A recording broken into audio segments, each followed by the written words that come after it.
Good afternoon, everyone. Welcome to episode 653 of Office Hours. And I am blessed to have two of my mentors and friends with me today, the incredible Blaine Bartlett. He always is moving possibility into reality. BlaineBartlett.com. He is one of the best in the world at getting you to where you want to be or better. Welcome back, my friend Double B, Blaine Bartlett. Thank you. It's a pleasure to be here always. I love it. It's a pleasure to have you here. I'm sorry for interrupting you there. I was just so excited. I started thinking of something about Marketing Max, who's in the wing. And most people don't know this about Rep Power, Blaine, but his son's name is Max Power. I love it. I love it. And his other son's name is Willpower. Willpower. Okay. And I'm a little bit more leaning towards Willpower than Max Power, but I go back and forth because both have a lot to do with faith in the infinite power that we all have. And so it takes a combination of willpower to make the Max Power. And Rep Power is doing that for so many people by keeping them accountable, Accountability Inc. And both Blaine Bartlett and Rep Power will be a part of our announcement a week from Saturday in Wise. That's Wise, Virginia. If you haven't been there, you are not alone. It's in the southwest, way out corner. The closest airport is Blount, Tennessee, and it's still another good hour or so past Blount, Tennessee, to get back into Wise, Virginia. But what makes Wise, Virginia so wise is that Napoleon Hill was born there, and that's where the archives of Napoleon Hill reside. And we are going to have a huge announcement with Napoleon Hill Institute and Napoleon Hill Foundation. And two of my cornerstones in that announcement are Blaine Bartlett and Rep Power. So I want to thank both of you for helping me with what's going to be leaving an incredible legacy over the next decades and centuries of an incredible man. I've refreshed myself on Think and Grow Rich and Outwitting the Devil, Carnegie. I'm going to delve into a little bit of Rockefeller even to figure out some of the greatest men with those foundational mindset principles that Bob Proctor, our mentor, had transformed and shared with us when we were younger as well. So anyway, I'll talk the whole session away. Let's go ahead and get started. Thank you guys, though, very much. And join us. Big announcement. Keep a lookout on Saturday. We're going to be a week from this Saturday. We'll be making a huge announcement with Napoleon Hill. Anyways, all right, bring on Max Bidna. He's based in NY. That's right, New York. Serial entrepreneur, seasoned marketing strategist, helping so many people with what is such an interfering cloud of marketing. Over 100 million in distributable revenue and a wide range of brands, startups to big companies like State Farm, Notion, and HubSpot, helping them understand. I don't know how, as an ad agency, how do we deal with the channels, the funnels, the campaigns, the analytics, the changes? Max, help us, please. We're three old middle-aged white guys, and we are thoroughly confused because we keep getting lied to by people that actually pretend as if they know what they're talking about when it comes to digital marketing. Well, thanks so much for having me on, David. I've been a huge fan of yours for a long time, and it's really great to finally connect. But yeah, marketing is normally this huge black box or this really cloudy thing that everyone struggles with, but everyone knows that they need, and everyone knows they need to figure out what works and how to get it to work. And you hit the nail on the head. There's too many snake oil salesmen that are trying to sell books and $50 million courses and all these things, selling you on one particular strategy that they think will work for everyone. And just like everything else in life, there's no real cookie cutter way to find success. If it was that easy, where you just follow one simple playbook or one simple strategy that you pay money for, whether it's a book that you pull off the shelf at Barnes and Noble or a $50 million course that someone's trying to sell you, if it was that easy, then we'd all be billionaires and flying around in our private jets. So sadly, that's not the case. So much so. Yeah, the complexity of today's environment. And when I was going to university back in the late 60s. That's 1860, 70s. By the way, just so you know, Max. Exactly. That one. Nice. Now, come on. Marketing was my major. I'm just projecting my insecurity after going Sanford. Is that what you're doing? Okay. Yeah, I remember, my marketing professor, Dr. Tull, University of Oregon. He made marketing seem simple, and in that time, the ecosphere was such that it could be, positioned as simple. I've come to believe, literally, that marketing is nothing more, nothing less than the ability or the process of creating a relationship with whomever it is that you're going to target, quote unquote, target as your consumer. How you do that in today's digital age has got to be infuriatingly complex. So if there was a magic bullet, going off of you saying that there isn't one, but if there was one that I could pay attention to, what would I want to be targeting, at least to get myself started in today's complex ecosphere?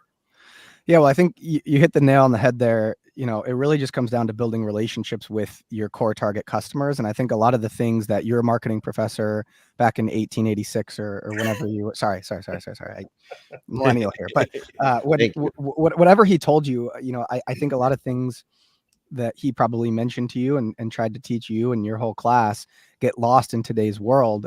The principles are really the most important thing. And so, like you said, getting in front of your target customer and then building a relationship with them is often the most forgotten about thing. Because of Facebook ads and because of Instagram posts and viral TikToks, we're all used to seeing stories or hearing stories about people who had one viral TikTok and that led to, $100 million business, or they got their Facebook ad strategy right. All they had to do was go raise a bunch of venture capital money, pour that into Facebook ads, and suddenly that was the thing that scaled their business. When in reality, the fundamentals that have been around for marketing for, hundreds of years are really the most important thing today. And actually, digital marketing makes it easier to do that. And the number one fundamental that I talk about a lot with clients and in my speaking gigs and in the social content that I create for all of my followers and the 120,000 people that read my newsletter every day always just comes back to the rule of fifths. Someone needs to hear or see your brand at least 5 times before they even feel comfortable deciding if they're going to purchase your product or not. And so I meet with a lot of entrepreneurs and I meet with a lot of people who are just starting out, and I say, oh, hey, what's your strategy to get in front of people 5 times? They don't have one. Or I meet with, CMOs of very large companies and I say, what are your 5 touch points? And they can't give me an answer. Oh, well, we run Facebook ads. Okay, well, let's look at the Facebook ads. Okay, people are seeing your Facebook ads once. There's a thing inside of the Facebook ads manager called frequency score. How often are people seeing your ads? How many times is one person seeing your ad? You're turning your ads off after the second time someone sees your ad, right? Someone needs to see or hear your brand at least 5 times before they decide if they're going to purchase. And so, that's really like the number one bullet or the silver bullet. If you had to say what it is, it's coming up with your 5 ways to get in front of people and to build that relationship. Perfect. Thank you. Yeah, that's good advice. Okay, you're hired. I got to say I'm jaded here because I've tried so many things that didn't work, and so I know that there are a lot of entrepreneurs out there like me that have tried this strategy and that strategy, and they just want to find the right person, the right company, the right person like you to help them sort of accomplish some of these goals. And I think what are some of the questions that like an entrepreneur or a company should be asking to find that right person? Because this is really hard to do. Like you said, like when we opened it up, there's so much being sold out there. You've got to do this, you got to do that. So like, what should we be asking? I love this question. I've never been asked this, but I really love it because there's 150,000 marketing agencies in the United States. Yeah. 150,000. So how are you to find the one that's right for your business, or how are you to even distinguish between, 150,000? Like, I'm sure all 3 of you guys here, myself included, it's all 4 of us. We've all gone through the purchase of, or gone through the experience of buying a car, right? And it's like, man, there's so many cars, right? But there's really only like 4 or 5 brands that you can narrow it down to. With agencies, there's 150,000 agencies in the United States. So what I always tell people is completely ignore and throw out case studies, because every case study is the same and everyone only puts their best foot forward. What I recommend doing is asking questions about what they would do uniquely for your business or for your specific marketing challenges. So even if you have to pay them, a little bit as a more expanded audit, like a lot of agencies or a lot of freelancers, a lot of people that you would hire would do an audit, right? Like, hey, let's look at your Facebook ad account, or let me come up with 5 recommendations for your Instagram account. I don't recommend that people do free work. So if you have to pay someone for a few hours of their time, or if you have to pay for a week-long kind of strategy session, then that's great. But you want to look for someone who can think on their feet and problem solve, because marketing is not about, like I said before, and as we were talking about with Blaine, like it's really not about finding that one silver bullet, right? The silver bullet is getting to multiple touch points, but there's a lot of different options to get to those 5 touch points, or those 10 touch points, those 15 touch points sometimes that you need, right? And so what you need to find is someone who can think on their feet and come up with clever ways to get closer to that 5th touch point within the budget. So you're not wasting a bunch of money on getting in front of the wrong person, or you're not wasting a bunch of money on, one of those touch points that's actually not driving people closer to purchase. So I look for people who, or agencies who are, getting or thinking on their feet and thinking clever ways to get to that 5th touch point without just using the same cookie cutter strategies that they're trying to sell you on in that $50 million course I mentioned before. Yeah, one of the things that I like about Max's reputation is 2 differentiators in the market, Rhett and Blaine. One is that upfront transparency of, look, we don't know what we don't know. There's trillions of variables involved, determinative upon the customization of your own size, scope, and scale of your business. Of course, there's 7.6 billion people in the total addressable community. But what we're good at in Max's reputation is that idea of testing and going. We're going to test better and be able to adapt and adopt to what actually is going on in the circumstances of today, according to your business and where you want to be, or better. And then the second one also, not to promote you too much, Max, but one of the things that I like and I heard behind his back, which you don't hear, is that he holds the client accountable. And now, people ask me, well, who do you use?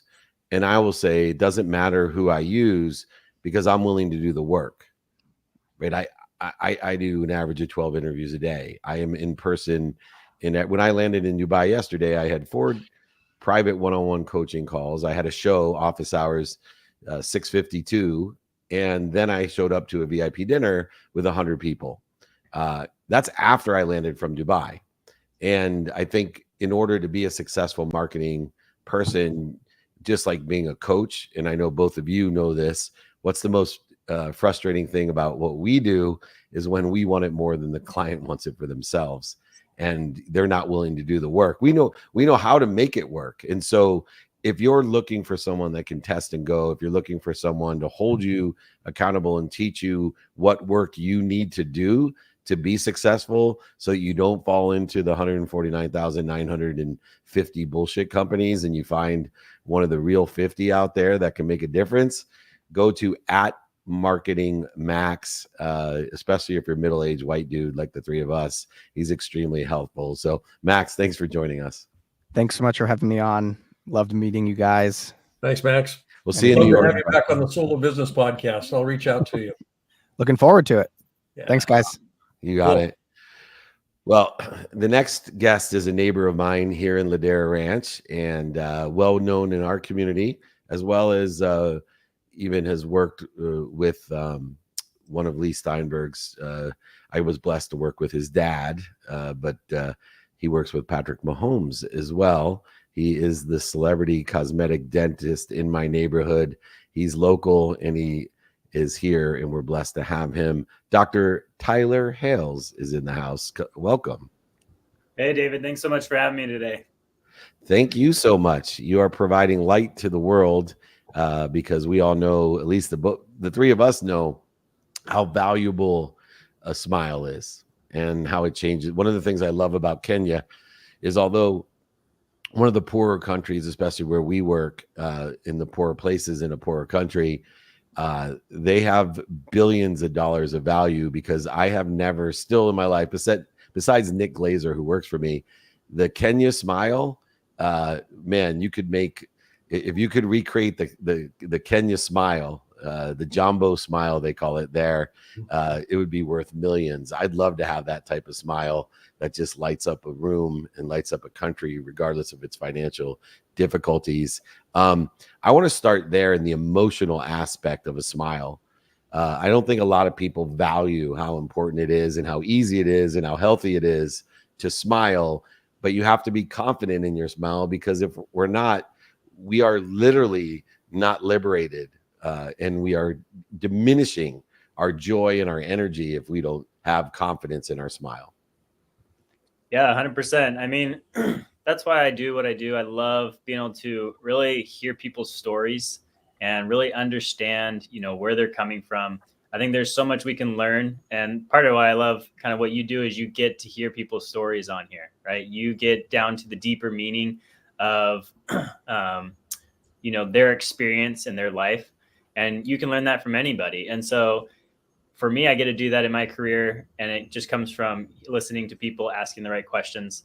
And then I get to do that by creating that smile, by creating confidence. And it's all about understanding for them. I came across, and don't necessarily quote me on this as being factual, but just, as a data point, perhaps, it takes fewer face muscles to smile than it does to frown. Yes. Yeah. So if I look at, what you're doing in the context of, energy conservation, I've got more energy to direct towards what I'm dreaming of when I'm smiling than when I'm, frowning. So where I'm going with this question, and it's very just kind of out there. But in your work, Dr. Hales, there's a move between a cosmetic fix and somebody taking action that is in concert with that what that cosmetic fix is intended to produce. What do you do to help them find that first initial step towards that dream, whatever it might be? Yeah. So my initial process is actually them doing a virtual consult with my concierge. I want to understand, their personality and then their history of like where they've been, whether that's a redo case, meaning they've been through this process and they didn't get end results that they wanted, and now they're even more self-conscious than they were before. A lot of my patients, what they've done is they've trained themselves not to smile or to hide their smile, right? And they've done research and they've showed that if you just sit and you smile, you can't help but to feel better about yourself or to be happier. Even if you're in the worst mood, if you all you do is smile, it makes a massive difference in your life. And so if we can just create opportunities where we're just smiling more, like the world would be a better place just by us smiling, right? And yeah, like it takes less muscles than it does to frown, but you notice that people are walking around, just with frowns or just with stone faces, whether that's stress or whether that's anxiety. If we just smile or laugh, like it's going to change the way that we approach this world and that we approach each other. And so I think that that's a huge aspect, that I want them to feel confident in their smiles, but I just want people to smile more. Yeah. Good. Well, the only thing I brag about in my life is that I have no cavities and I never had any dental work. And so, but I do want to ask you, I'm intrigued by your work.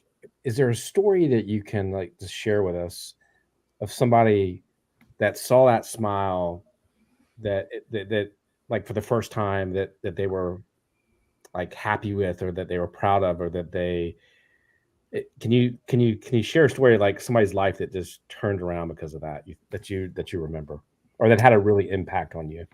Yeah. So just this last week, I have a ton of stories I could tell you, right? But what we've created is we've created what's called the Harmony Veneer. And the reason we kind of came up with that is it's supposed to like harmonize with the body, right? We want that smile to really be their personality and really fit to them finding confidence in who they always feel that that's who they should have been, right? And so that's where we've kind of created that product. And it's one of the best products that are out there within the veneer world. But what that's done is created new opportunities for people. And I think one of the biggest ones was a patient came to me from New York City. She had been self-conscious about her smile for a long time and went to a dentist out there and had 27 different appointments to try and get the smile that she wanted. And, that's investment in time and money, of course. Right. And still wasn't happy and just was almost like ready to give up. Right. Just felt like, well, this isn't in the cards for me. And found me, and her mom actually told her, she's like, you need to go see this guy. And so she flew out and came, and we just sat and we kind of talked about, where were their failures, but really what were her goals? And when I was able to see her reaction for getting that smile, and it was like this relief, right? I mean, imagine spending 27 appointments and then finally being able to see what she always thought was possible. And it wasn't until that moment that suddenly it hit. And she just said, my mom trusted you and she put a lot of faith in you. And I was at a point where I didn't have a lot of trust and just wasn't sure. And I'm so glad that I found you because this is life-changing. And she goes, my mom says it. She wrote you a 3-page letter explaining how she's seen a difference in just me as a person, just because of my smile. And that's so impactful. That's where I love what I get to do because of those stories and what they share. And just seeing that, you can have an effect on people, even if it's dentistry, which people usually don't love. And just to finish up, Dr. Hales, Tyler, you have a challenge. As I mentioned, Lee Steinberg represents Patrick Mahomes. When I was CEO of that firm, we represented his father. And I always like to have a charitable purpose or a cause tied to every single one of my guests and things that I do. And so I wanted to help you with your challenge. I was hoping before we bring on Ali that you could share the challenge with Patrick Mahomes and what you're willing to do for a charity smile case. Yeah. So Patrick Mahomes, if you guys all know me, I'm a huge Kansas City Chiefs fan. We got to cut the interview off now. Sorry, I didn't know that. Sure. I'm kidding. So my dad grew up with Andy Reid, and I've loved him as a person. And so my dream has always been to do Patrick Mahomes smile. I just think that, he's one that I look up to as a person, as a father, as an athlete, and just a great representation of making a difference in the world. And so doing his smile would be great, but also I'd love to work with him on creating an opportunity for someone out there who doesn't feel confident in their smile and can really have this life-changing experience. And so having him pick a smile or a person that deserves a smile would be amazing. And like you said, a charitable case to be able to do that and work alongside one of my favorite athletes, I think would be amazing. Well, we may just have to make that wish happen. Thank you so much. If you want the best, the celebrity dentist, USC Trojan and Kansas City Chiefs fan, you can't beat that here in Ladera Ranch. The celebrity cosmetic dentist at Hales Aesthetics, halesaesthetics.com, at Dr. Tyler Hales. Join us in helping him with his Patrick Mahomes challenge. Come back on, Tyler. We'll see you around the neighborhood. Thanks for joining us. Thanks, David. Appreciate it. You got it. Take care. All right. Allie's waiting in the wings. Allie Cudby is here, founder and CEO of Alignment Growth Strategies. Welcome, Allie. How are you? I'm great. Thanks. How are you? It's great to be here. Well, you fit right in. We were just talking about digital marketing earlier and understanding how complex the multivariable world of digital marketing and aligning with the different adjustments that are necessary in order to facilitate growth. You give a free audit to help people with that alignment for growth, and also provide a book for a fresh perspective in customer relations with CRMs and other things to keep your customers. You introduced a 4-step MINT method, a framework to help us all. So I was hoping we'd start there. I'm look at myself as a superpower of putting things into context, and your book seems to do exactly that, which is why I love it, to allow us to understand growth and customer experience. But nobody gives a framework. There's all fluff and air, And so to put things into context is so valuable, which is why I have the 3s, the 4s, and the 5s connected to everything I do. How is that framework, the 4-step Mint method, allowing us to understand how customers not only buy from us, but sell for us for life? Yeah, thank you so much for all of that. You're so right. Everything requires a framework, and especially when what we're doing is we're asking the people on our team to deliver a great customer experience that's consistent from customer to customer. I mean, yes, you want to be able to personalize things, but really, what you as a leader want is to ensure that your company is delivering a clear and consistent experience to your customers. So the 4-step Mint method, which is an acronym, of course, begins really with this strategy, this vision for who you want to be for your customers. So we ask people to create a mantra, and that's identified as sort of a bullseye. Like, what is that? What is that clear bullseye that you want everybody on your team to aim for as it pertains to delivering the customer experience? Because when you think about like mission and vision and values, oftentimes we're thinking about it from the perspective of the company. Who are we? Who do we want to be? That's cool, but we got to flip the switch and make sure that we're thinking about those same important questions when it comes to who do we want to be on behalf of our customers, and what do we want that customer experience to be. And then going through that Mint method, we go all the way down to the T, which is to transform outcomes by using playbooks. And playbooks are just like sales playbooks. It's the post-sales experience going, team by team and step by step, so that everybody knows exactly what they need to do in order to be successful in their roles and in order to deliver that fantastic customer experience that makes people want to buy again and stay longer and all that good stuff. David mentioned context, and your Mint structure provides, as I'm listening to it, an interesting context here. The power of context has to do with its ability to generate meaning. Absent context, meaning falls by the wayside, and people just kind of make up whatever they make up. If we put this in the marketing vernacular here, and marketing in the context of creating and sustaining high quality relationship, how do I feel about your product or service as a consumer? How does it make me feel? How do I feel about myself when I'm in the presence of your product? How do I feel about myself when I'm in the presence of your service?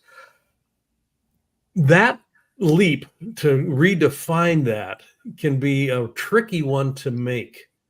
With the clients that you work with, how do you actually get them to the point where they realize that it's not about them, it's about the customer experience? I mean, Steve Jobs was brilliant with this. Everything was organized around consumer experience, but that's not the go-to for most business leaders. And so I see you nodding your head in just kind of exasperation here. Yeah. What's the key here to actually making that transition? It's not the go-to. Yeah.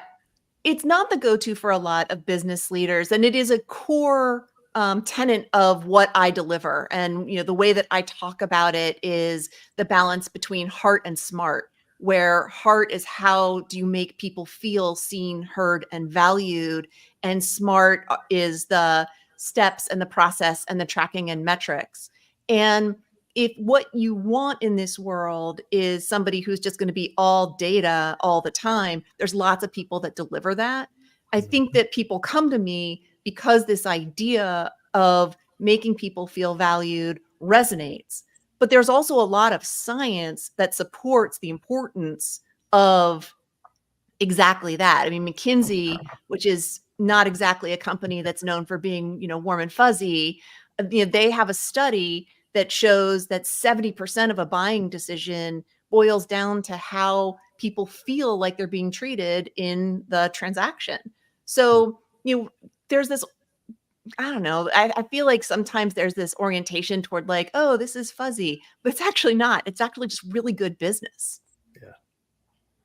Yeah, and great segue to the question really is talk about one or two examples of clients who've sort of implemented this framework and it's made the difference for them. I mean, you must have some great stories.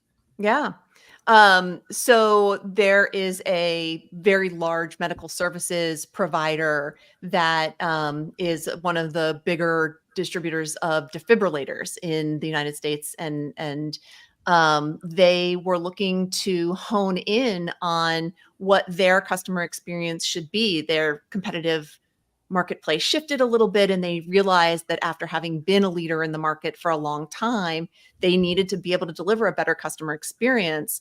And they really dug into this idea of the bullseye, which is something that I go through in detail and have a case study on in the book, Keep Your Customers.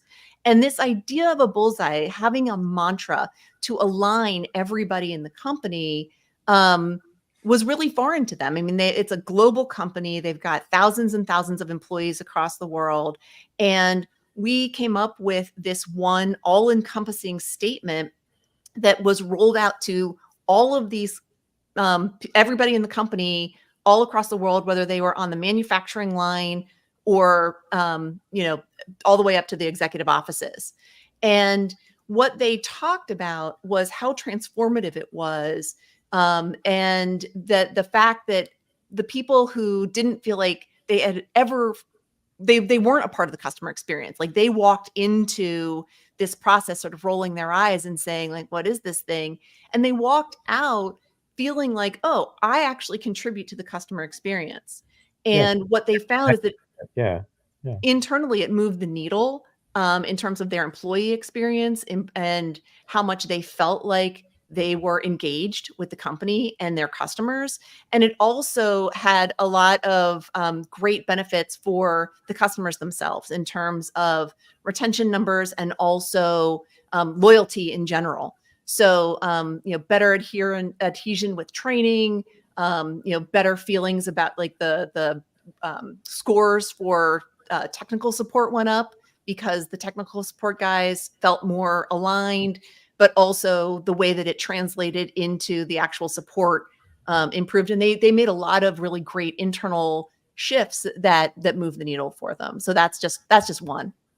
Amazing. And if you want to learn how to create a community, a neighborhood of people that want to buy from you and sell for you for life, her best-selling book, Keep Your Customers, will introduce the 4-step Mint method, a framework that has helped numerous companies build long-lasting customer loyalty, and it's the greatest way to achieve significant growth. Alignment, MINT, growth strategies. Get it at alignmentforgrowth.com. Check out the book. I guarantee the ROI will be exponential. Don't forget, it's easy to be smart these days with AI. It's easy to be smarter or even the smartest with AI. But unless you have the combination of heart and smart, you're not going to be where you want to be. I promise you that.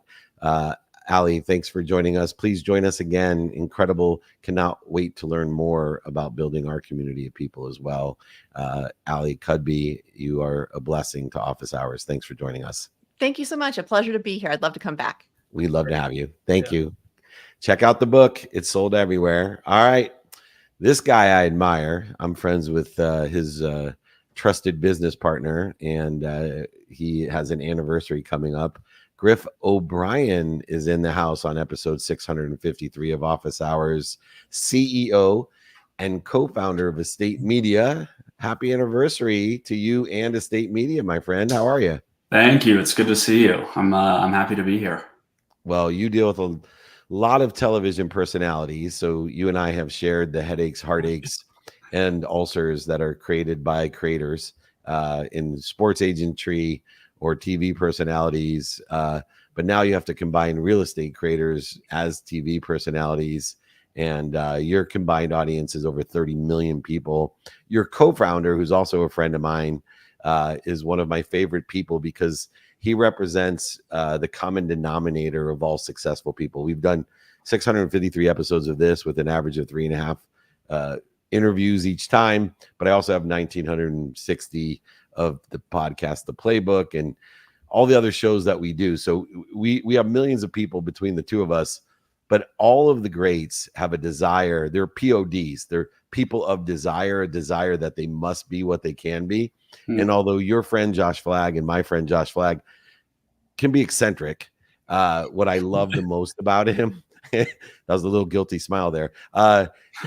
What he has that I admire is he's a POD. He's a person of desire, a desire that he must be what he can be. Even though he may have grown up a little entitled, he certainly doesn't show it when it comes to his drive, determination, and desire. You deal with a lot of these television personalities and real estate creators. Is that a common denominator that you see from the successful ones as well?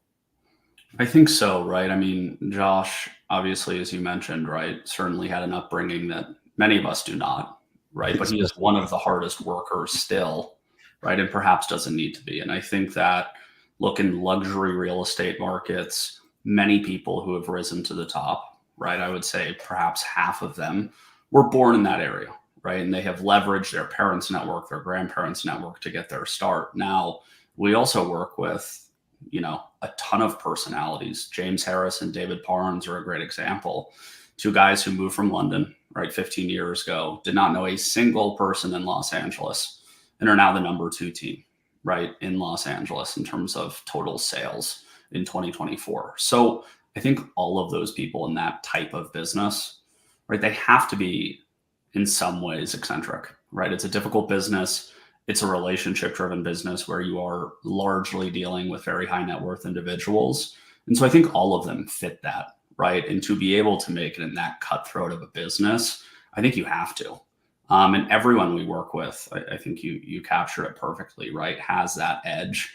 And it's why, right, we built this company too, is because people look up to them. Realtors largely look up to them, right, even if they're not relatable on the surface.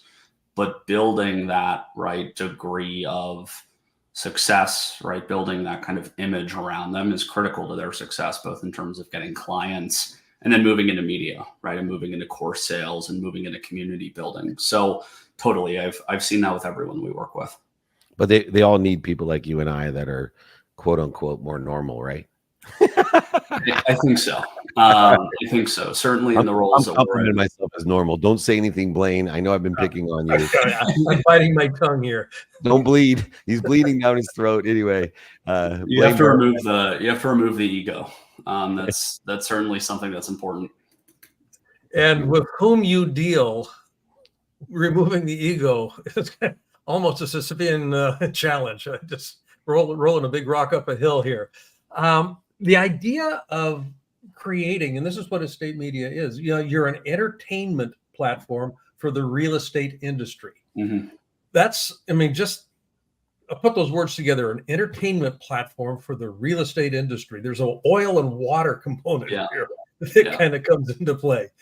As a marketing proposition, but as a go-to-market position, how have you and Josh managed to actually create a narrative that people kind of go, oh, I get it? Because when you see these two pieces, it's kind of, where's the fit? Yeah, it's funny, right? We certainly didn't create the genre. So Josh has been on television for now 19 years. I think he's the longest running Bravo cast member in America. And so we have seen a steady rise in reality real estate programming. Now, a lot of the draw, right, of that programming is you have the voyeurism, right, and sex appeal and luxury elements. And then you marry that, right, with interpersonal relationships and oftentimes drama, but also negotiation, right? And it has proven to be a very, very successful television format. Now, what we saw, right, was all of these personalities, and David alluded to this, right? They're incredibly busy. They're making good money in their core business. And all of them were already making content, right? Oftentimes I was servicing their clients, whether it was a house tour of the new $35 million listing they had in Bel Air. They already had to do this, right? But they did not understand how much to pay for that content, right? How to make it great, how to distribute it, and how to make money from it. And so being a content and media person, I looked at, right, this content, which during COVID, Zillow, Realtor.com, Redfin, Homes.com, they saw incredible uptick, right, in the amount of consumption. Even Saturday Night Live did a skit on Zillow, right? It was like the doom scrolling element, which brought everyone in.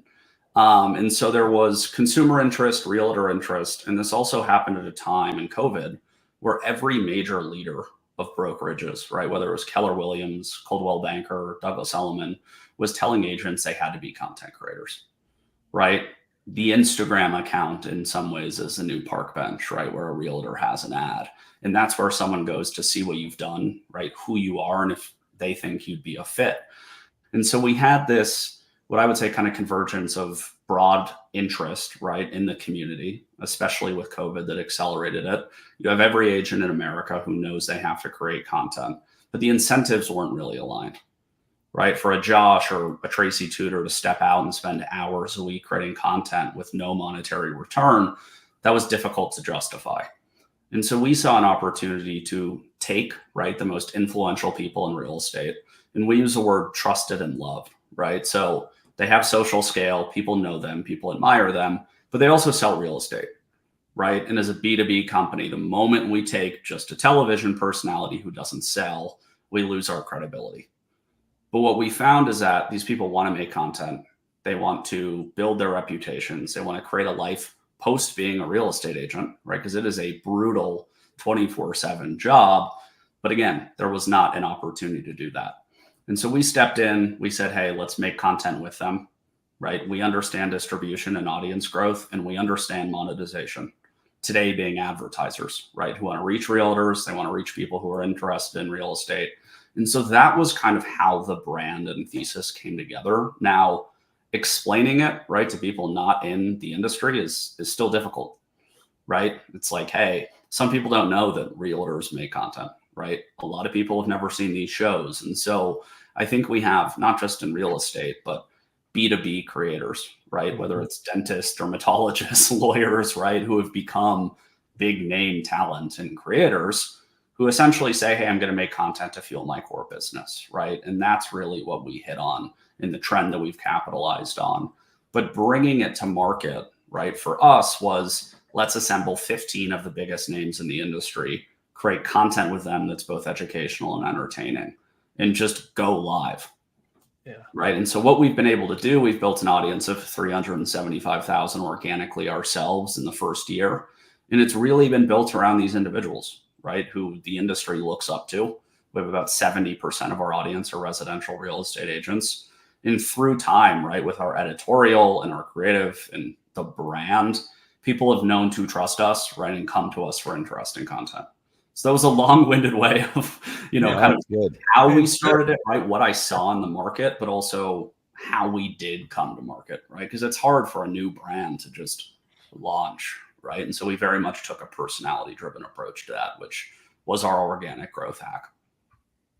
So Griffin, how does this evolve? How does like you said, you didn't create the category, so to speak, but you have, you're doing it. I mean, you're doing it the right way, and so how do you stay relevant in this space, and how do you keep redefining this space maybe? Yeah, it's a great question. Look, there are only so many real estate agents, right? So we knew we were entering a market with a TAM. There are 2 million agents in the country, really 750,000 who actively practice. Now we touch, I would say, 200,000 of those people right on a weekly basis. And so we've captured a relatively material percentage of that audience. And so for us as a brand going into next year, it's continuing to really not only grow that realtor audience, right, build that reputation amongst the real estate industry, but also keep people there, right? Like any business, like you're going to see audience churn. And so it's really studying the metrics and seeing what people like and don't like, and then optimizing our content strategy moving forward. I think with any media company today, right, like we can have a great advertising business. There's a cap, right? In industry play, a cap on that advertising business. The next key vertical for us is people have come to us, right, to understand how to become these realtors that we've partnered with. And so next month, we'll be launching a community and education platform built around, to start, 6 of the biggest names in real estate, offering weekly AMAs, in-person events, discounts on products, a referral network, right? So it's like educate people, right, for free, get them into a higher touch model. And then moving forward, right? I think this company can move in a lot of different ways. I think you see a lot of tech companies that are now buying media companies to have $0 customer acquisition cost, right? That's been a trend that's really emerged in the past 18 months. And so whether it's launching our own product, right, and saying, okay, what does our audience really need now? We've advertised, we've partnered with many of the top companies in this space. Is there a gap, right? What can we offer our audience that keeps them engaged and continues to differentiate the brand? And so I very much look at like the content, commerce, and community side of things, right? It was like what Kevin Mayer kind of went out to do at Candle, right? Yeah. And I think that model for any media company and digital media company today is really the way you have to approach it in order to grow the TAM, right? And grow potential revenue. And so that's how we look at the business, right? Over the next kind of 3 to 5 years. So smart. Building that community, being a trusted destination for that community allows you to have people that will buy from you and sell for you for life. Yeah. Griff O'Brien leading the way at Estate Media. Go to estatemedia.co, at Estate Media US.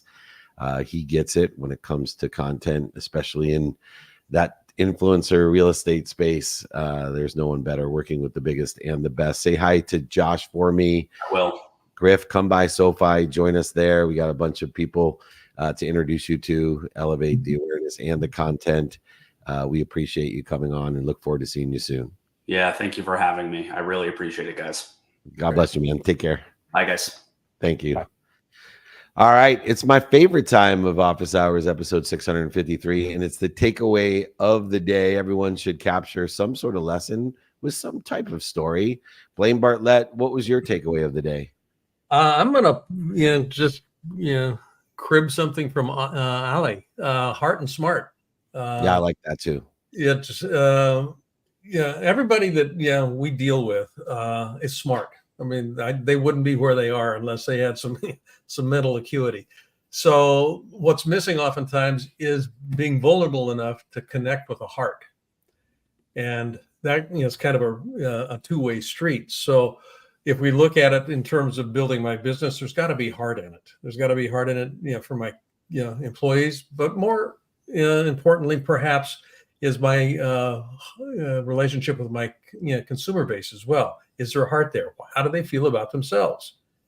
So heart and smart is my takeaway on this. It's all about relationship, and those are two components to a healthy relationship. Beautiful. Papa Power. Gotcha. You just got me to do what my takeaway was, which is smile. I love Dr. Hale's thing. If you're having a bad day or you're having that moment, just sit down and smile. And it's gonna relieve that tension, relieve that feeling. And I maybe I needed to hear that today or something, but I like that a lot. I like both of yours as well. I'm going with community. I think in business that it's so important for us to understand, which is relative to why and what we're going to be announcing with the Napoleon Hill Foundation and the Napoleon Hill Institute, is there's an established community of like-minded, like-hearted, the smart and the heart, and like-handed people, open hands, giving and receiving. And a lot of these communities that have been built by Bob Proctor, Dr. Wayne Dyer, Carnegie. I'm keynoting the Carnegie event right after the Aspire DC event at their annual, the Carnegie training, etc. But these communities are not being infused with the right technologies of smart and heart. And so for me, the takeaway, and with your help, we are going to reinvigorate the Nightingales and the Napoleon Hills and the Carnegies and Rockefellers and Proctors and Dyers who have blessed us to be who we are today. And we are now charged with the accountability of teaching those lessons that made us who we are, to modernize them so that the next generation can have the mindset, heart set, and handset to live in abundance, to help one another and know people that will help one another. And I appreciate both of you helping me not only keep that community alive, but grow it to the 7.6 billion people that are available to us today that were not available to all of those great thought leaders that have empowered us and will live on forever. BlaineBartlett.com, one of the greatest mentors of all time, and Papa Power, Rhett Power, Rhett at rhettpower.com. We will see you both soon. I can't articulate the appreciation and the blessing that I know I must be doing something right to have you two as friends. So thank you for joining me, and I'll see you both soon. I love you both. Thank you, buddy. Back That's at you. great to see you again today. Thank All you, right. It's like Christmas here. I got the Southern Santa, Papa Power. He was here right out of Dubai. He still shows up on the show.